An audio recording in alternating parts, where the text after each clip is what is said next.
পরিপক্ক হওয়ায় ধান কেটে ঘরে তুলছেন কৃষক। অনেকে কাটার পর মাঠেই করছেন মাড়াই। তবে যারা দেরিতে আবাদ করেছেন তাদের কপালে দুশ্চিন্তার ভাঁজ। ক্ষেতের ধান এখনও পরিপক্ক না হওয়ায় প্রাকৃতিক দুর্যোগে ক্ষতির শঙ্কা করছেন তারা।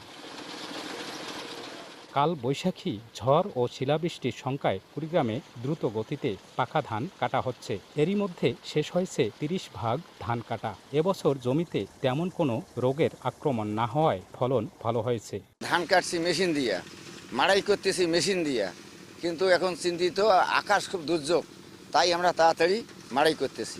আগে তো হাত দিয়ে ডাঙাইছিল, এখন মেশিনের উপর চাপটা বেশি পড়ছে, যার কারণে আমরা তাল পাচ্ছি না। কৃষকেরা খুব চাপ দিছে আমাদের উপরে, যেখানে যে পাচ্ছি মাঠে, ফিল্ডে, বাড়িতে, সবখানে আমরা যাচ্ছি। বাজারে ধানের মূল্য হচ্ছে কাঁচা ধান 900 থেকে 950 টাকা, কিন্তু সরকার নির্ধারিত ধানের মূল্য হচ্ছে কেজি প্রতি 32 টাকা করে।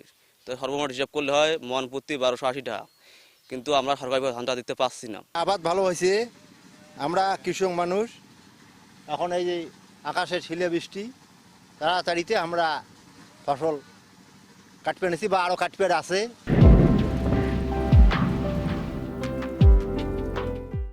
দ্রুত ধান কাটতে কম্বাইন হারভেস্টার মেশিন ব্যবহারের পরামর্শ কৃষি বিভাগের। কৃষি যান্ত্রিকরণের মাধ্যমে বিভিন্ন উপজেলায় আমরা কম্বাইন হারভেস্টার বিতরণ করছি এবং এর আগেও আমরা বিতরণ করেছি।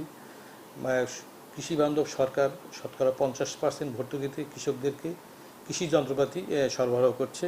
কৃষি বিভাগের তথ্য মতে চলতি মৌসুমে 1,17,350 হেক্টর জমিতে বোরো আবাদ হয়েছে।